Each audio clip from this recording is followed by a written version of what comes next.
Buenos días, profe. Hola, ¿qué tal? Buenos días. Bien, el día de hoy vamos a comenzar con un nuevo concepto dentro de el aspecto de la energía. Y este concepto, seguramente igualmente ya lo habrán escuchado, se conoce como energía potencial. Habíamos entonces mencionado en el teorema trabajo-energía un tipo de energía asociado al estado de movimiento de una partícula. Me refiero a la energía cinética. La energía cinética, como vimos en su momento, aquí lo tenemos, es una cantidad escalar relacionada con la masa de la partícula y con el cuadrado del módulo de su velocidad. La nueva energía que vamos a revisar a continuación es un tipo de energía, es una cantidad escalar también, pero esta cantidad está asociada con la configuración o la posición de un objeto en un sistema de referencia. Ese es el aspecto importante en este tipo de energía Ya llamado no hay pan. potencial. ¿De acuerdo? Ahora, hay varios tipos de energía potencial dentro de lo que vamos a revisar a Ya no continuación. hay pan. Entonces, la primera de ellas es la energía potencial gravitacional. Entonces, aquí mucho cuidado. Cuando comencemos a desarrollar ejercicios más adelante, tenemos que ser específicos en indicar qué tipo de energía estamos considerando. Entonces, aquí, la energía potencial gravitacional, denotada como U sub G, noten de qué depende. De la masa de la partícula, de la aceleración debida a la gravedad y de la posición de la partícula a lo largo del eje Y. Así que esta Y que aquí aparece vendrá a ser la altura a la cual se encuentre un objeto respecto a un nivel de referencia o nivel de observación. Pero bueno, no es la única energía potencial que se tiene. Tenemos algo que se conoce también como la energía potencial elástica. Vean que aquí, digamos, el apellido es distinto. La energía potencial elástica, denotada como U mayúscula sub S, es igual a un medio de la constante K por una X al cuadrado. Esta cantidad ya la habíamos visto el día de ayer, ¿recuerdan?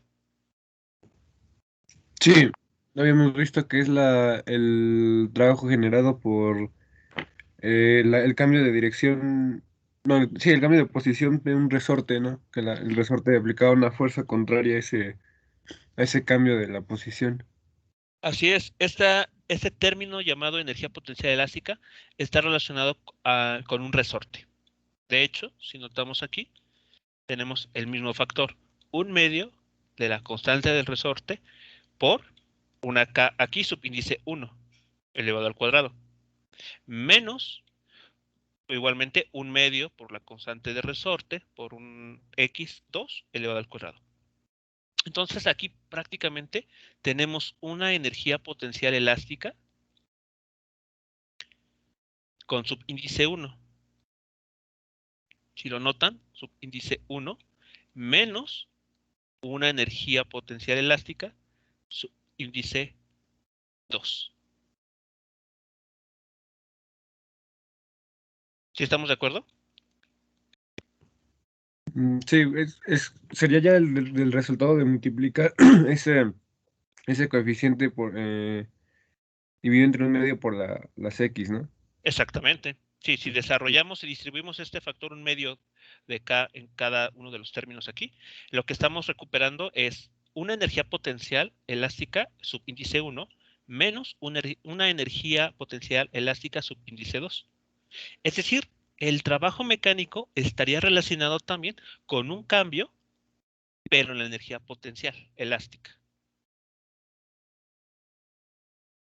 Entonces, como que esto empieza digamos, a adquirir forma. Comenzamos a relacionar estas nuevas cantidades con aspectos que ya habíamos visto anteriormente. Algo similar podemos decir acerca de la energía potencial gravitacional. Vean la forma que tiene, mg por y. Y eso lo habíamos mencionado acá. Vean, mg y2 menos mg y1. Entonces, aquí estamos teniendo menos una energía potencial gravitacional, subíndice 2, menos una energía potencial gravitacional, subíndice 1. Entonces, el trabajo mecánico también está relacionado con una variación en la energía potencial gravitacional. ¿Vale? ¿Sí vamos bien hasta aquí? Sí, Vale, bueno. En general, estas van a ser las dos energías potenciales que vamos a estar trabajando a continuación, pero no son las únicas. Otro ejemplo de una energía potencial, pero que no vamos a ver en este curso, es la llamada energía potencial eléctrica. Ese es un tipo de energía que está relacionado con la configuración de cargas eléctricas.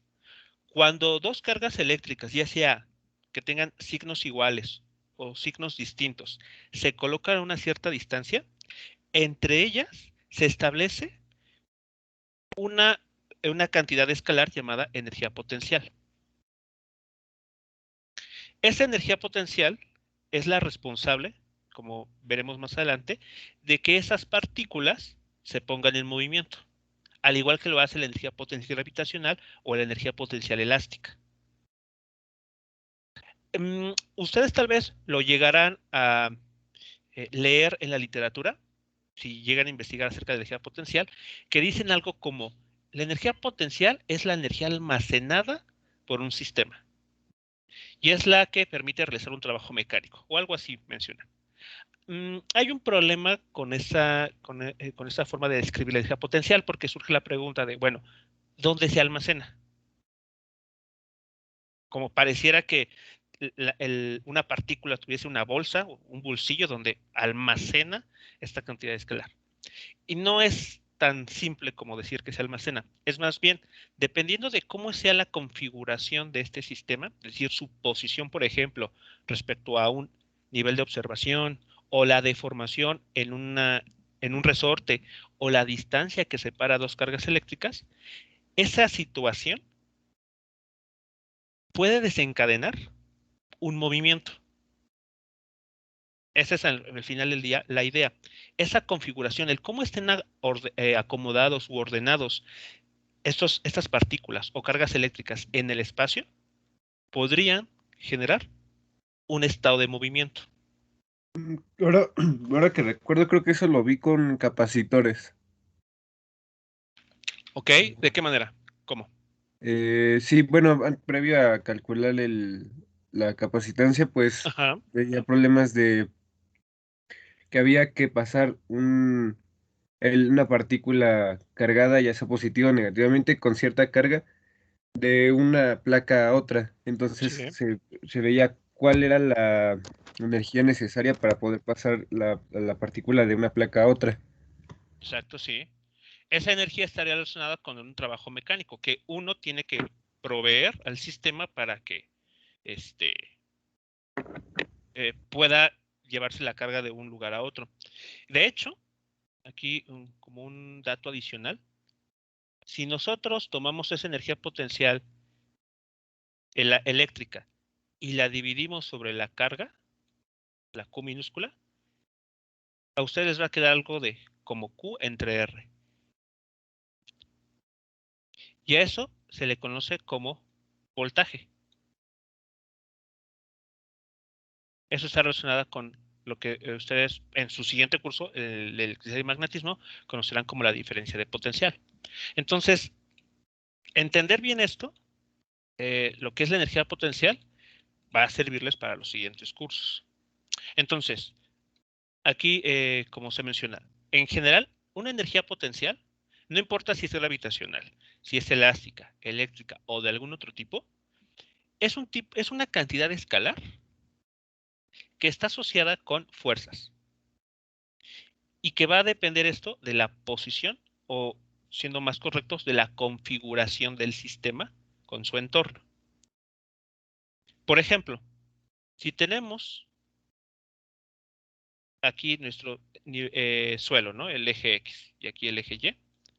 Si ustedes tienen, por ejemplo, un estante o un librero donde tienen ahí algunos objetos que en su habitación o alguna colección que tengan, por ejemplo, un objeto que coloquen en esta posición, aquí arriba, diremos que tiene asociada una energía potencial gravitacional porque está a una determinada altura respecto al suelo. Pero si por otro lado tienen otro objeto justo a nivel de suelo, aquí la energía potencial que le corresponde será cero, porque no está a una cierta altura, está sobre el suelo, a nivel de suelo. Entonces, aquí vemos que la energía potencial, ese número, esa cantidad escalar, depende de la configuración de un objeto con relación a su entorno, en este caso, con relación al suelo. Pero si este objeto de color verde lo tomamos y lo desplazamos para que esté ahora a esta altura, entonces decimos que su energía potencial gravitacional ha cambiado.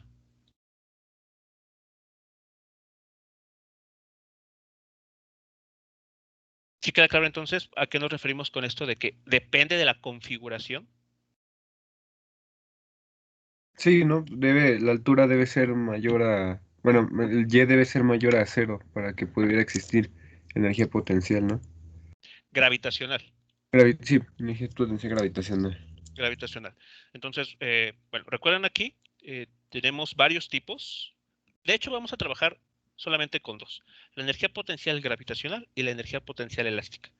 Entonces, para hacer una distinción entre ellas dos, sugiero que cada vez que se refieran a la energía potencial, sean claros si están hablando de la gravitacional, que es esta, que depende de la altura a la cual se encuentre un objeto respecto a un nivel de observación, o bien si es una energía potencial elástica, la cual está asociada a un grado de deformación en un resorte. Si el resorte está deformado, es decir, ha sido estirado o comprimido, esta X es distinta de cero. Por lo tanto, tiene un valor distinto de cero esta energía potencial elástica. Pero si el resorte no está deformado, entonces esta X vale cero. Y por lo tanto, el resorte no tiene asociado esta cantidad escalar llamada energía potencial elástica. O en todo caso, diríamos que vale 0 joules, si es el caso, cuando el resorte no está deformado.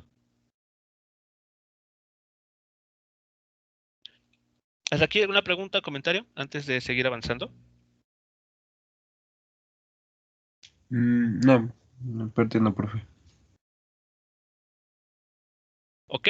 Bueno, ahora, resulta que estas energías potenciales que vamos a estar trabajando están asociadas a un tipo muy especial de fuerzas, llamadas fuerzas conservativas.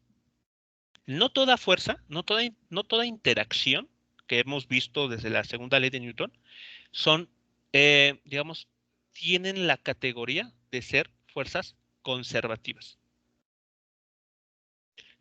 Las fuerzas conservativas son un grupo muy selecto, ¿no? Digamos que son como las VIP del conjunto de fuerzas.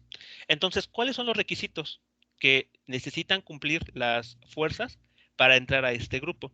Bueno, vamos a ver la primera característica.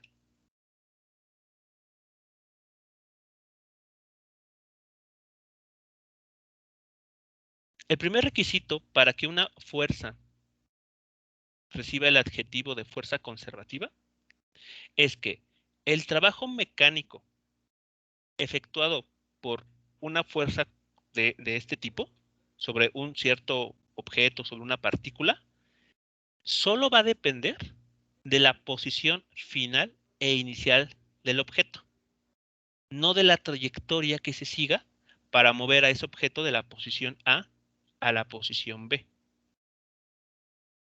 Y esta idea está reflejada en esta figura. Vean, aquí tenemos dos puntos. El punto A, que es el punto de inicio, y el punto B, que es el punto final. Entonces, queremos mover una partícula del punto A al punto B. Y entonces para eso, pues tenemos que aplicarle una fuerza, ¿no? Para poder desplazarla de A a B. Bueno, si la fuerza que se le aplica es una fuerza conservativa, va a resultar que si seguimos la trayectoria azul, incluso podemos decir que es la más larga en esta figura, vamos a tener que aplicar un trabajo mecánico positivo, por ejemplo, ¿no? Entonces, bueno, aplicamos ese trabajo mecánico para aumentar la energía cinética de la partícula y lograr que se mueva. Bueno, pero seguimos la trayectoria 1. Entonces tenemos un trabajo mecánico W1. Pero podría ocurrir que en lugar de seguir la trayectoria 1, seguimos la trayectoria 2, ¿no? Que es una línea recta. Entonces, nuevamente aplicamos la fuerza, pero ahora seguimos esa trayectoria y realizamos un trabajo mecánico subíndice 2. U otra situación que se puede presentar es, bueno, no me gusta la trayectoria 1 ni la 2, elegimos otra, la trayectoria 3. Entonces la seguimos. Vamos de A a B, aplicamos un trabajo mecánico que vamos a llamar W3. Bueno, pues como la fuerza, suponiendo que es conservativa, resulta que los tres trabajos mecánicos son exactamente iguales. Aplicamos la misma cantidad de energía para poner el movimiento a la partícula sin importar cuál trayectoria se siguió. El punto importante aquí es que fuimos de A a B. Y eso es lo que interesa para una fuerza conservativa. ¿Dónde estuvimos y a dónde vamos? ¿Sí queda claro esta idea? Sí, y bueno, pues sí, por el ejemplo de la gravedad, no importa el camino que tome un objeto, siempre va a tener el mismo trabajo, ¿no? Exactamente, exacto. Entonces, aquí estoy considerando la fuerza de gravedad que está a lo largo de toda la superficie de la Tierra. Y nosotros, por ejemplo, estamos, en el ejemplo que les ponía hace rato, ¿no? Tenemos un estante, un librero, con varias repisas. Y tienen un objeto que está a nivel de suelo. Entonces, para que este objeto pase de estar en el suelo a estar en una altura distinta, porque lo van a colocar en alguna repisa, ustedes necesitan aplicar un trabajo mecánico, ¿no?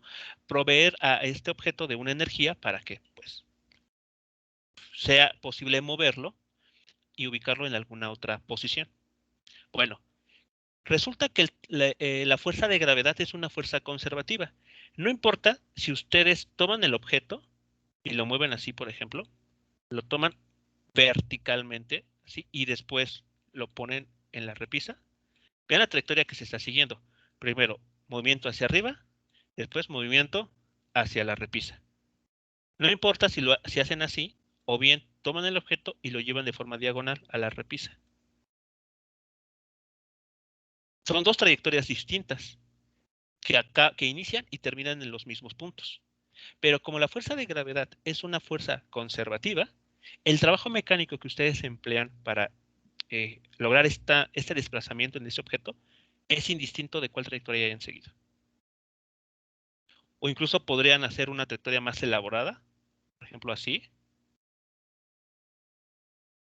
esta trayectoria azul, y el trabajo mecánico que ven realizado es exactamente el mismo que los otros dos casos. O sea, no importa el camino que tomen, pero va a seguir en el mismo punto, ¿no? Mientras que los puntos A y B sean los mismos, Ujú. aplican, para una fuerza conservativa, se genera el mismo trabajo mecánico.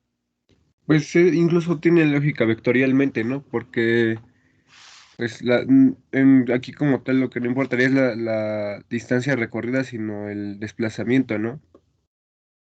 Si aquí es el desplazamiento, punto inicial y punto final. ¿Ok? Entonces, ese es un ejemplo, la fuerza de gravedad, de una fuerza conservativa. Una fuerza que no es conservativa es la fuerza de fricción. Una fuerza de fricción, como vimos en el ejemplo de la clase pasada, de este sistema, si recuerdan. La fuerza de fricción realiza también un trabajo mecánico, pero resulta que este trabajo mecánico sí va a depender de la trayectoria que se siga. Entonces, no se cumple este primer requisito. En una fuerza de fricción sí va a depender mucho de qué trayectoria se siga para desplazar un objeto de un punto a otro. Por lo tanto, pues ya no cumple este primer enunciado. Por lo tanto, la fuerza de fricción no es una fuerza conservativa.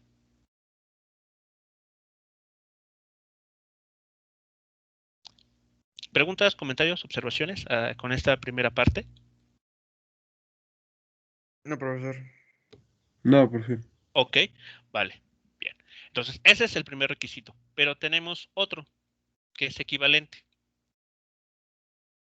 El siguiente afirma lo siguiente. Dice, una fuerza F será conservativa si el trabajo neto realizado por esa fuerza sobre el objeto que se mueve en una trayectoria cerrada es cero.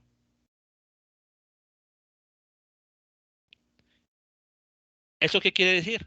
Que si, por ejemplo, el caso anterior, ¿no? De hecho es la misma figura. Si nosotros tomamos la partícula y la movemos del punto A al punto B siguiendo esta trayectoria, ya habíamos mencionado que se tiene un trabajo mecánico, que se efectúa un trabajo mecánico llamado W1. Pero si decidimos regresar al objeto a la posición inicial, es decir, de B a A, entonces, de igual manera, no importa qué trayectoria vayamos a seguir. Si nos regresamos por la azul, ahora nos vamos por la roja o por la línea amarilla, el hecho es que estamos siguiendo una trayectoria cerrada, ¿cierto? Porque estamos yendo de A a B y después de B a A. Entonces, cuando se aplica una fuerza conservativa para hacer este recorrido en círculos, vamos a decirlo así, o cerrado, el trabajo mecánico para ir y regresar suman cero.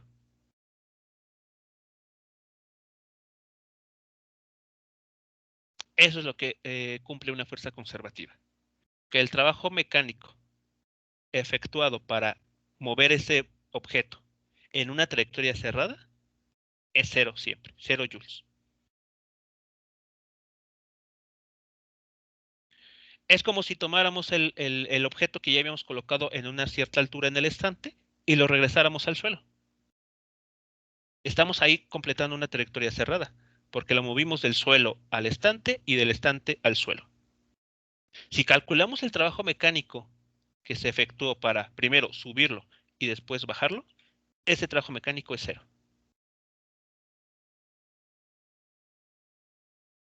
El trabajo mecánico total. Y eso sin importar cuál trayectoria se haya seguido. Vean aquí, les estoy poniendo trabajo mecánico en W1 más el trabajo mecánico en W2 para regresar es cero. O W1 más W3, que es tomando la línea amarilla, también vale cero. O tomando W2, el trabajo mecánico en W2 con el trabajo mecánico para regresar en W3, también suman cero. Porque la trayectoria es cerrada.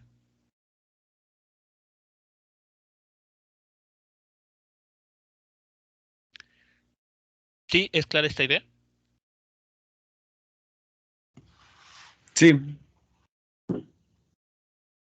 es como lo que veíamos al inicio de cinemática, ¿no? Cuando un objeto va a un punto, pero regresa al inicio, pues su desplazamiento fue cero, ¿no?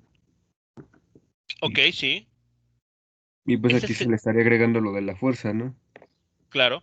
Aquí sería un análogo en ese aspecto de si tenemos un objeto que, por ejemplo, un vehículo, ¿no? Que se parte de Pachuca, va a Ciudad de México y regresa, su desplazamiento total es cero, porque regresó al mismo punto. Aquí el análogo en el contexto de trabajo mecánico es si ese trabajo mecánico empleado para mover esa partícula de A a B y después de B a A es debido a una fuerza conservativa, entonces ese trabajo mecánico total para ir y regresar suma cero, 0 joules.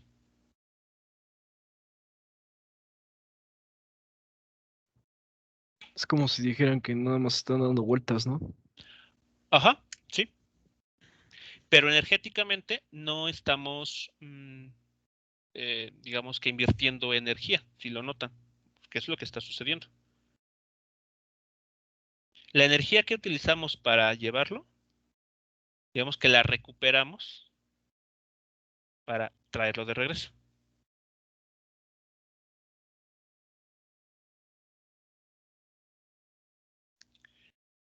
Bien, entonces eso es lo que estaría sucediendo, repito, solamente con fuerzas conservativas. Solo las fuerzas que cumplan el punto A o el punto B reciben el nombre de fuerzas conservativas. Cualquier otra fuerza que no cumpla estos requisitos, entonces no entra dentro de esta categoría. Bien, ¿continuamos? Sí, sí, profesor. Ok, bueno. Un detalle importante que ya se había mencionado, pero así como por encimita, fue esto que les comenté, ¿no? Que por ejemplo aquí esos dos términos que están restándose son energías potenciales, 1 y 2. Y vemos que su resta está relacionado con el trabajo mecánico. Y lo mismo con la fuerza de gravedad. Vean, este término lo podemos identificar mgy2 con una energía potencial gravitacional. Y el otro término mgy1 con otra energía potencial gravitacional. Pero su resta está relacionado con un trabajo mecánico. Y esto no es coincidencia. De hecho, resulta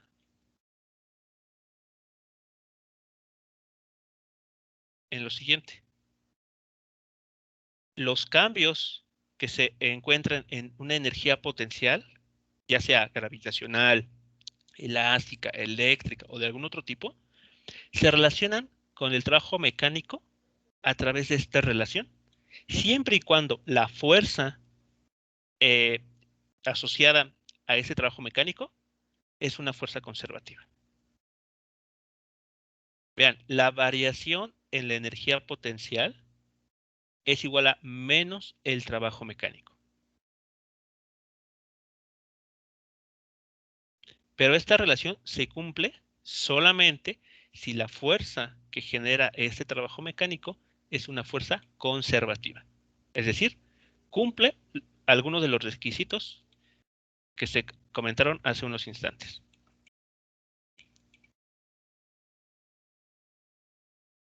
Ahí está, creo que se ven toda la información.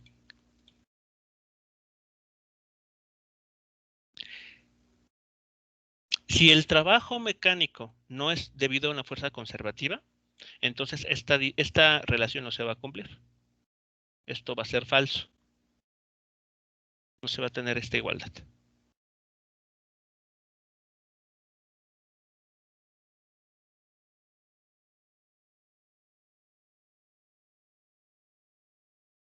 ¿Vale? Entonces, ¿qué es lo que estamos notando con relación, por ejemplo, a la fuerza debida a un resorte?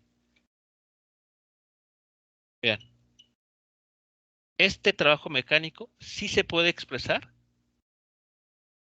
como la resta de dos energías potenciales elásticas. ¿Cuál es la conclusión entonces?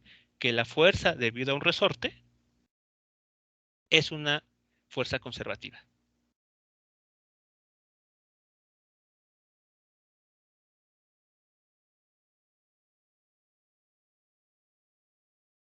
¿Vamos bien hasta aquí? Con esta última parte.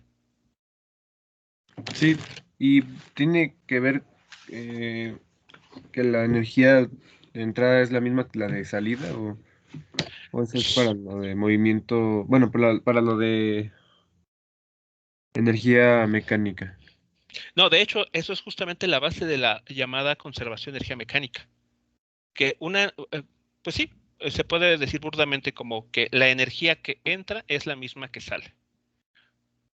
Aunque lo más correcto que tenemos que decir es que si nuestro sistema de partículas, que puede ser un automóvil, un patinador, no sé, un avión, una bicicleta o un insecto, tiene una cierta energía asociada, como por ejemplo energía cinética, porque este objeto se está moviendo, o tiene energía potencial gravitacional, porque se encuentra a una cierta altura respecto a un nivel de referencia. Entonces, después de un proceso, por ejemplo, que el objeto cambie de posición de un punto A a un punto B o algo por el estilo, entonces esa energía que tenía al inicio se va a mantener durante todo ese proceso hasta que este objeto termine en el punto B, en el punto final. Eso es lo que está sucediendo aquí. O esa es la idea detrás de considerar las fuerzas conservativas. Aquí, como vemos, hay una disminución del trabajo mecánico, ¿cierto? Vean, menos W. En breve vamos a ver qué significa este menos W, porque vamos a tener que emplear el teorema trabajo-energía. Pero por ahora, quédense con la idea de que un cambio en la energía potencial es igual a menos el trabajo mecánico, siempre y cuando la fuerza involucrada sea una fuerza conservativa. ¿Y qué es una fuerza conservativa? Pues una fuerza muy especial. Es aquella que permite que se efectúe el mismo trabajo mecánico sin importar la trayectoria que se siga para mover un objeto. Nos interesa únicamente en qué posición estaba y en qué posición termina.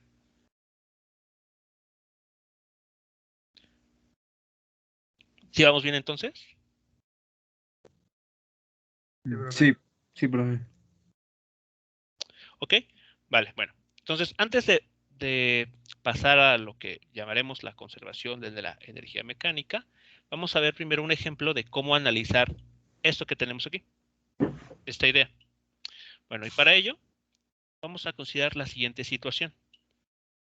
Una situación que puede ser bastante común con aquellos que gustan de ir a este tipo de atracciones. Bien, tenemos bueno, nos menciona el problema. Un carro de 1000 kilogramos de una montaña rusa se mueve del punto 1, vean, aquí está el punto 1, al punto 2. Entonces vean, el carrito de la montaña rusa está avanzando hasta llegar a este punto 2, ¿no? A la cima que tenemos aquí. Y después al punto 3. Entonces, después de que pasa por 2, sigue avanzando. Ahora cae por los rieles hasta llegar al punto 3, que se encuentra más abajo. Bueno, todo esto con respecto, perdón, al punto 2 y luego al punto 3. La primera pregunta que nos hacen es, ¿cuál es la energía potencial gravitacional en 2 y en 3? Y aquí viene la parte importante. Con respecto al punto 1. Considere y igual a 0 para el punto 1. Antes de seguir avanzando en la lectura, hasta aquí la información que el problema nos proporciona es clara. Sí, hay 3 puntos en la montaña rusa y tenemos que considerar el primer punto que nos marca ahí como Y0, como si Así es, estuviéramos a nivel del piso, y calcular la energía potencial en los 2 puntos, en el 2 y en el 3. correcto. Es lo primero que nos pide el problema. Entonces vamos a ir atacando esto por partes. Vamos primero entonces a resolver esto.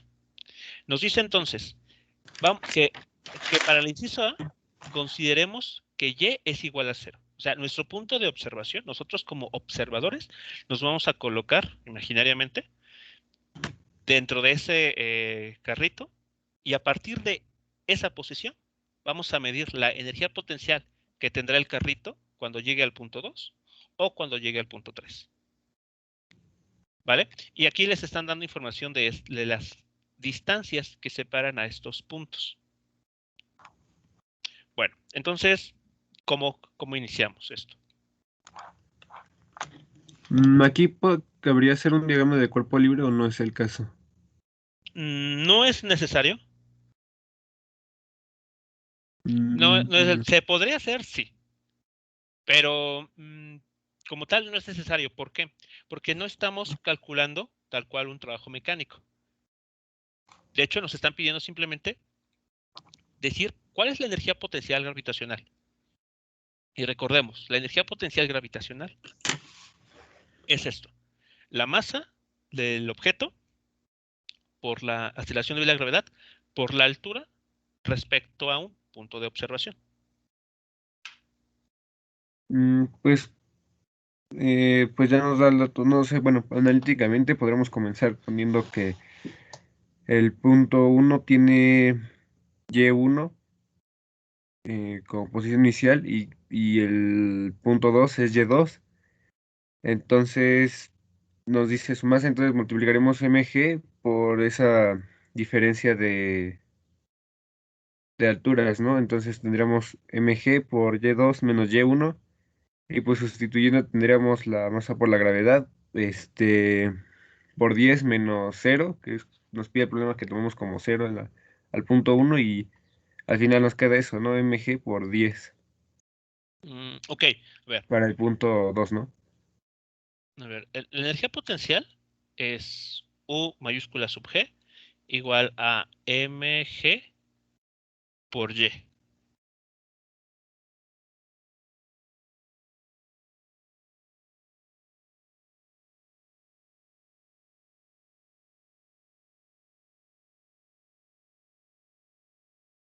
Sí.